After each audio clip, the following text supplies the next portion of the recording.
రెండు తెలుగు రాష్ట్రాల్లో రాజకీయ వివిధ రంగాల ప్రముఖులు తెల్లవారుజామునే భోగి మంటలు వేసి వేడుకల్లో పాల్గొన్నారు. ఈ క్రమంలో పల్నాడు జిల్లా సత్తెనపల్లి గాంధీ బొమ్మల సెంటర్లో మంత్రి అంబటి రాంబాబు ఆధ్వర్యంలో సంక్రాంతి సంబరాలు నిర్వహించారు.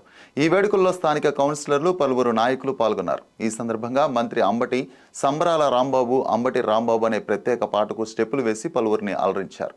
కాగా గత ఏడాది భోగి సంబరాల్లో అంబటి చేసిన డ్యాన్స్ నెట్టెంట వైరల్గా మారిన సంగతి తెలిసిందే.